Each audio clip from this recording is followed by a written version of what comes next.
انه السيد فوزي القجع رئيس الجامعه الملكيه المغربيه لكره القدم وعضو في الفيفا وعضو في الاتحاد الافريقي كان كلامه واضحا: نحن نريد رحله مباشره من الرباط الى قسنطينه عبر الخطوط الملكيه المغربيه، واذا لم يتوفر هذا الشرط فان المنتخب المغربي مع الاسف لن يكون مشاركا ضمن فعاليات هذه النسخه، وان الاتحاد الافريقي يعني لم يتم توجيه رساله الى الجزائر بل الى الاتحاد الافريقي لكره القدم، لأن الامور معقده سياسيا. اذا ما فماش خلينا نقولوا حديث مباشر بين المغرب والجزائر.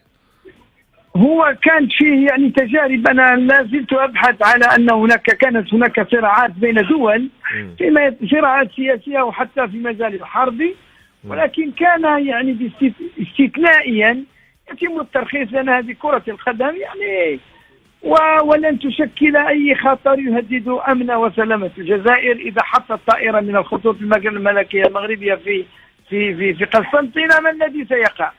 لا ولا شيء. هو المغرب يلتمس ترخيص من الحكومة الجزائرية او من الاتحاد الجزائري عبر الاتحاد الافريقي من أجل على الأقل يكون هذا تكريم للمنتخب المغربي وللمغرب الذي وصل إلى نصف النهاية. على الأقل يكون هناك لمسة حنان أو لمسة الصداقة أو لمسة جار لجاره، ولكن أن يتم يعني رئيس الاتحادية ومسؤول على الشان في الجزائر يصرح للصحافة بأن سبق للوزير الخارجية أن أتى عبر طائرة أخرى وسبق المنتخب المغربي كذا. حتى الصحفيين، دابا الأمر لم يتعلق بكرة القدم، يتعلق حتى بالصحفيين الذين تم توقيفهم بالمطار الجزائر وأعيدوا إلى تونس، ومن تونس رجعوا إلى المغرب. شنو أستاذ تعرضتوا لمضايقات كصحفيين مغربيين في الجزائر؟ لم يدخلوا كلهم وصفتهم الأمن الجزائري بأن هؤلاء الصحفيين هم من المخابرات. وقتاش يعني هذا يا أستاذ؟ هذا في كأس بطولة البحر الأبيض المتوسط وهران التي احتضنتها وهران، كنا ضيوف صحفيين كلهم جلسوا حوالي 4 أيام في تونس العاصمة التي استضافتهم بتلك الحفاوة التي نعرفها دائما في التونسيين.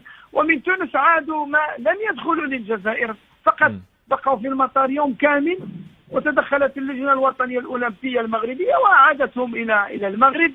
وبالتالي منتخب مغربي، منتخبات رياضية كثيرة شاركت بدون إعلام مغربي. يعني الله يهدي للجزائريين. أما تونس فنحن يعني نرفع القبعة عالية لتونس في كل المحافل الرياضية وانتظر الحال. فلذلك فمع الأسف المغرب سيتشبث على ما أعتقد كما قال الأقجع، وأنتم تعرفون بأن فوزي الأقجع ليس فقط هو يعني في صورة عدم سماح السلطات الجزائرية بدخول الناقلة المغربية للمجال الجوي الجزائري، فإن المنتخب المغربي لن يشارك في الشان. أستاذ، المغرب ونصف نهائي المونديال، منتخب أسود الأطلس ومساهمة أكاديمية محمد السادس في المنتخب الأول، ماذا يميز أكاديمية محمد السادس، خاصة وأنه في الفترة الأخيرة فازت بدورة مهمة أكاديمية محمد السادس، حتى مدرب المنتخب السابق فاهيدا ليلوزيتش قال أن أكاديمية محمد السادس أفضل من كلير فونتين في فرنسا. هذا لم يقله فقط، لم يقله وحيد، قاله كذلك رئيس الفيفا الإيطالي الذي زار المركز وحضر فيه وقال بأن هذا يعني هذا ليس مركز، هذا تحفة عالمية في مجال تكوين وتفريخ الرياضيين، وفي مجال دعم الرياضيين، وفي مجال اكتشاف قدرات أفضل اللاعبين على المستوى الوطني. فلذلك نحن نقول بأنه وأنت قد أعدتنا أستاذ أيمن، أعدتنا اليوم إلى قطر وإلى سوق وقف وإلى ما حققه المغرب في قطر. فلذلك نقول بأنه أكاديمية محمد السادس فهي يعني منشأة رياضية من المستوى العالمي، من الطراز العالمي، الذي يعني لو زرته لوجدت نفسك في مدينة رياضية. يعني الملاعب والمسابح والفنادق والمنتزهات والفضاءات وكل شيء متوفر فيها، لأنها هي يعني بلغت تكلفتها فقط 140 مليون درهم. باليورو قديش 140 مليون درهم؟ 140 باليورو لو تحول لنا اليورو محسوب راه راسب. استاذ عبد الله جداد، يبدو انه الاتصال انقطع، في انتظار انه يرجع معنا. هك تسمع على التكلفه، تعرفني انا كي نسمع هكا التكلفه بتاع اكاديميه محمد السادس اي قيمه 18 مليون يورو. 18 مليون يورو. شو انا قريت الحقيقه كابتن سامحني، 18 مليون يورو معناها من بعد كي تطلع انت ملاعبيه وتبيعهم بملايين اليوروات، معناها استثمار ويدخل برشا فلوس.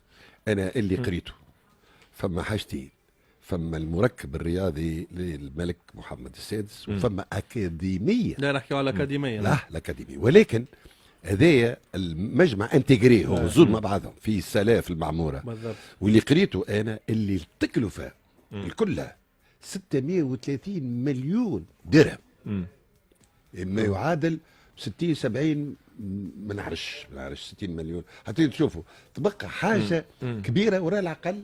معناها وصلت المغرب الى مرحله التميز، ليكسيلونس. فما حديث بعد خاطر راهو التميز في المغرب في قطر ليس راهو معناها ليس محض الصدفه ولا خدمه نتاع عام ولا 6 اشهر نتاع. انا حبيت نقول حاجه اخرى، ليس خدمه مدرب واحد. لا كي نقرا انا ونشوف فوزي لارقت جابوه من مارسيل، معناها كي تجي تشوف انت الملاعبيه والاراده الملكيه تحت معناها محمد السادس بيده يشرف على كل شيء، وتشوف الطاقم الفني.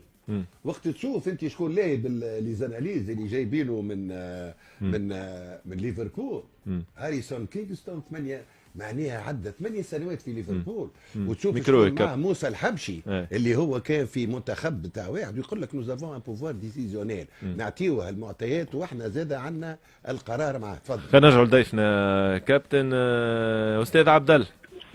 كنا نعم. في قيمة الأكاديمية 140 قلت مليون درهم، قداش يجيو باليورو؟ باليورو أنا حيعطيني واحد خبير، لأن احنا الصحفيين لو